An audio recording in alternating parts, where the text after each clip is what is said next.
I am one of those people that would much rather work smarter than harder. I'm also one of those people that has to really sit down and think about how I'm gonna do something and kind of plan it all out and mull it over before I actually start doing the thing. For example, if you've ever heard my story about how I got started making videos, it all began way back, I think it was in 2015, when I spent all of this money on lights and video equipment on Amazon, ordered them, and then didn't actually start this channel until several years later. I didn't have a super doable plan for how I was going to create videos consistently, so instead of just jumping in and figuring it out as I went along, I just decided not to do it, which I don't recommend, by the way. It took a while, but I finally created a system for producing YouTube videos on a consistent basis. A lot of that has to do with my so-called lazy person's YouTube setup, and I will link to my video all about that here. I created all these videos, but I wasn't actually doing anything with them. They were sitting on YouTube and my blog, which is fantastic, but there's all these other social media platforms out there, and it can feel overwhelming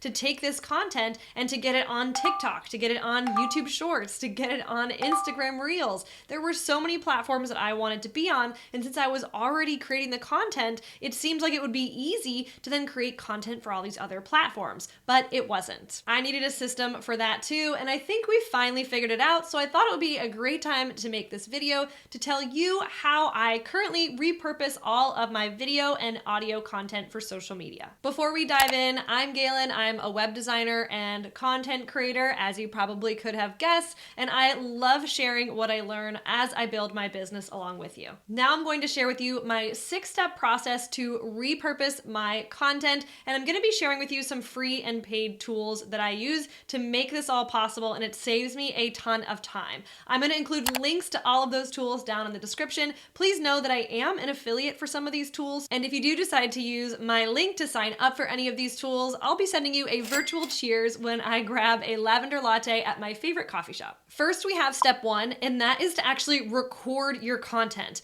Again, I have that video that I will link in the description about my YouTube setup and how I film and record all of my videos. I have a permanent setup, meaning that it's at my desk 24/7, and anytime I want to record a video, I just turn on my camera, pull my mic out, it's on a little arm on my desk, turn on my lights, and I'm ready to go. I don't have to put together any fancy setup before I hit record. Even though I'm a YouTuber and I'm mostly repurposing YouTube videos, this is great for any type of content that you're creating. If you're going live on Instagram, record it. If you are presenting a webinar, record it. If you're a guest speaker on a podcast, record it. Make sure you're recording any type of speaking that you're doing, because this can be great content to repurpose into shorter form video later on. I actually use this exact same setup to record my private podcast episodes. If you didn't know, I have a membership community, the local creative community, and inside of that,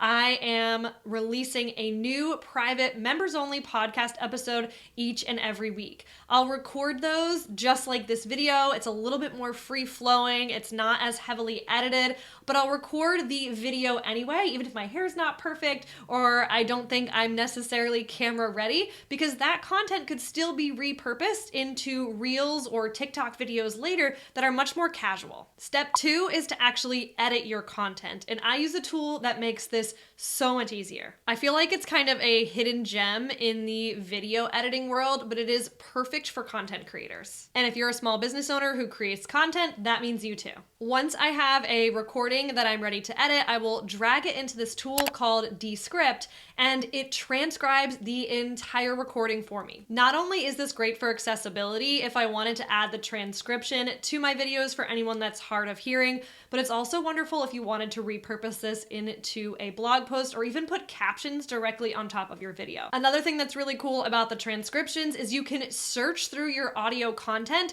to find when you talked about a specific topic in the content and really easily zone in on the areas that you you want to repurpose. This is an example of a podcast episode that I actually recorded video for, and I've already gone in and edited it. I've added the intro audio and the outro audio down here. I have a video all about how I use Descript to edit my videos and podcast episodes, so I will link that here so you can go check it out. But basically, you're able to edit the transcript to edit the video. So if I wanted to remove a piece of this transcript or a piece of this video where maybe I messed up or I lost my words, whatever it is, you can just highlight that section and delete it, and it actually cuts that piece out of the video. There's a lot of fancy editing tools in Descript that I can go over later. If you're interested, let me know in the comments and I can make that another video. As I'm going through and doing an initial edit of the video, a lot of times I will find something really great that I said or find a section of the video that I think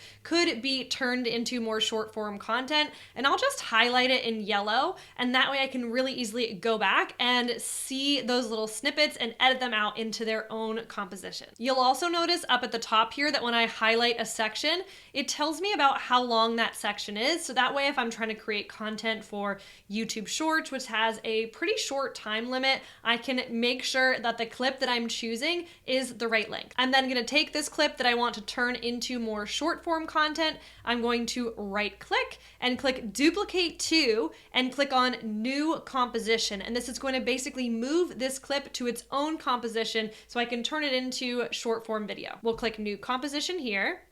And then at the top here, I'm going to click this drop down arrow and I'm going to be able to find that new composition that I created. Now this isn't a particularly great clip, but it'll be fine for this example. In the most recent version of Descript, they actually added templates, meaning that I can create templates ahead of time for what I want my short form video content to look like. Then I'm able to save that and add it quickly to any new clips that I create in the future. So for this one, I've already gone ahead and created some different Reels templates that I want to be able to reuse. So I have one called Reel Natural, which just basically creates a super simple vertical content. I select that and it's going to say, do you want to match the orientation? Basically turning it from a horizontal video to a vertical one. I'm going to choose OK. And then I'm going to double click this background here to bring up this grid and just drag it over. It's a great picture of my face. Drag it over so that I'm centered.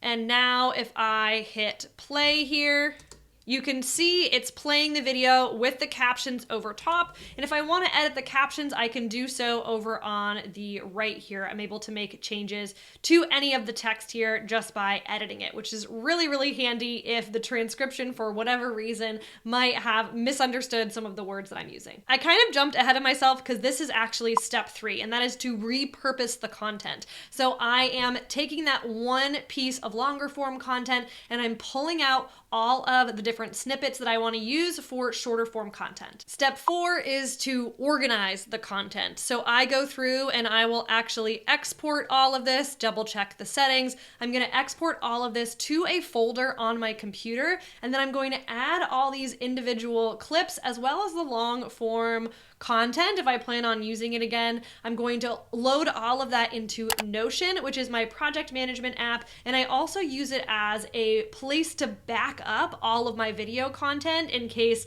my computer ever got destroyed or the content got lost somehow. I love knowing that all of it is updated inside of Notion. If you've been following me for a little while, you know I'm a huge Notion fan, and I've actually got a video already made about my Notion content calendar that you can check out. I'll show you in a second how I actually load everything into Notion so that I can access it later. This is what my current content calendar looks like in Notion. You can see in here I have all the emails, the blog posts, the YouTube videos, and all of the reels that I have going out every week. We can click on one here as an example. I have the caption here, and then I actually drag in the video as well because, again, I love that it's backed up inside of Notion in case anything were to happen to my computer.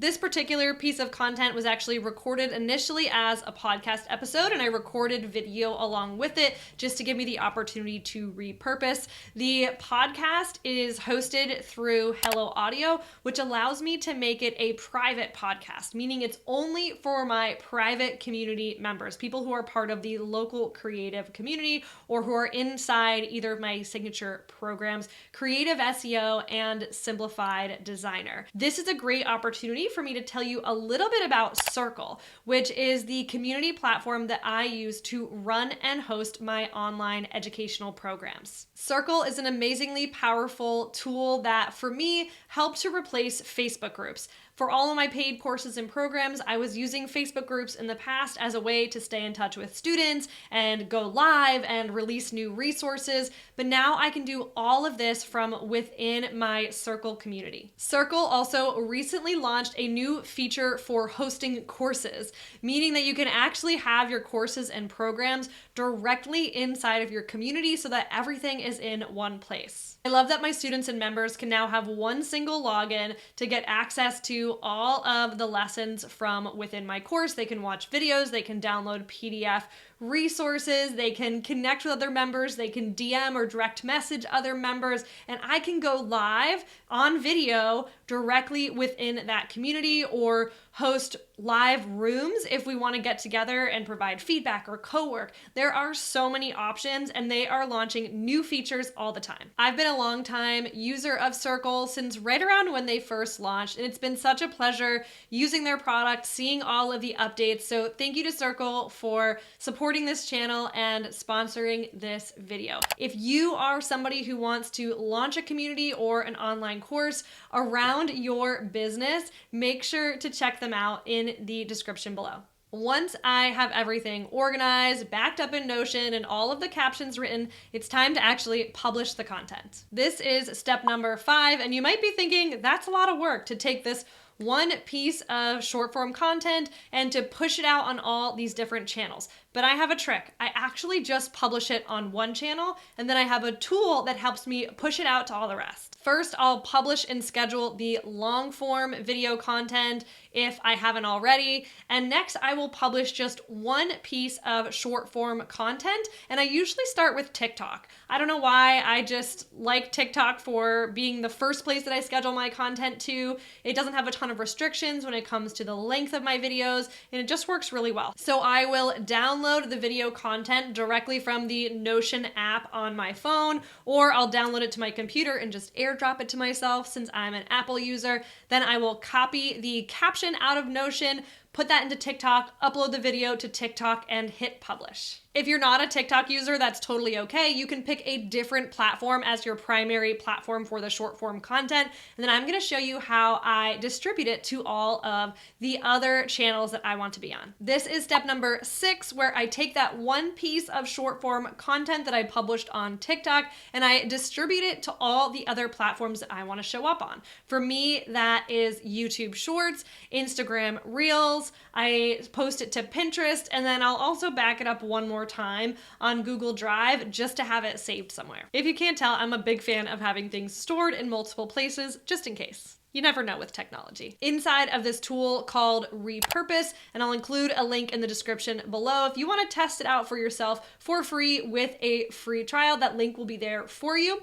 First, you set up all your connections, meaning all of the places that you either want to pull content from or post content to. So for me, again, TikTok, YouTube, Pinterest, and Instagram. Then you can come over to workflows, and you're going to create a new workflow, and you're going to choose where you're pulling content from and where you're sending it to. And you need one workflow for each platform that you want to post content to. And as I mentioned, I start all of my content, I post it for the first time to TikTok, and I pull it from TikTok to publish on other platforms. For example, let's look at this workflow on the bottom here. We're going from TikTok to Instagram. I'm going to click View Content, and it is going to pull in all of the content that I've ever published to TikTok. And I can click Fetch Content if for some reason a recent post isn't showing up here. You can see I've already published quite a bit of this content directly from TikTok to Instagram. Here's another one that I have not published yet. I can click publish here. It's going to let me edit the caption if I want to change the caption at all. It pulls in the one from TikTok, but maybe I want to edit it. Maybe I want to bump those hashtags down a few lines or add a few new hashtags.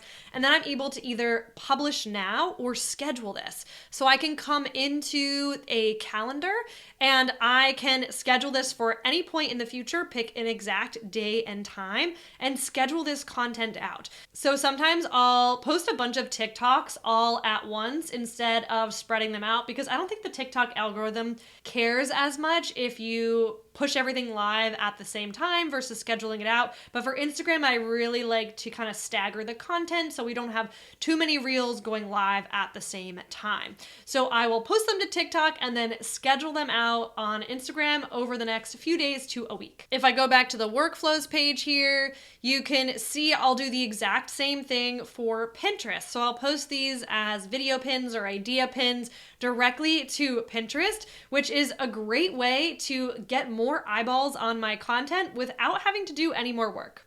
One more thing I want to show you, if you are not a Descript user and you can't easily create a ton of shorter compositions or clips from that one main long video, Repurpose can actually do this for you. So if I create a new workflow here, we'll have it take the content. Let's actually take this content from YouTube.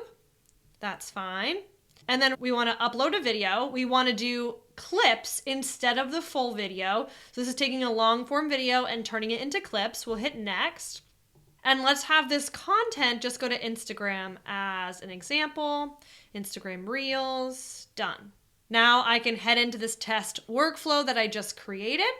I'm going to find a longer form video that I created here. Here it is. And instead of publishing the content directly, I can now come into Repurpose and actually create the clips right here directly. I can edit the snippet down to take a certain portion of the video, test it out to see what it looks like, and then I can actually create multiple snippets from this one video. Once I have those snippets created, I'm able to publish them independently. So rather than trying to publish a full-length YouTube video to Instagram, I can come here and create short-form versions of that for all of the other social channels that I'm on. Did you find this video helpful, or do you have any more questions about all of the different tools I mentioned here? Let me know in the comments below. I would love to hear from you. Thanks so much for watching. Don't forget to subscribe, and I'll see you in the next video.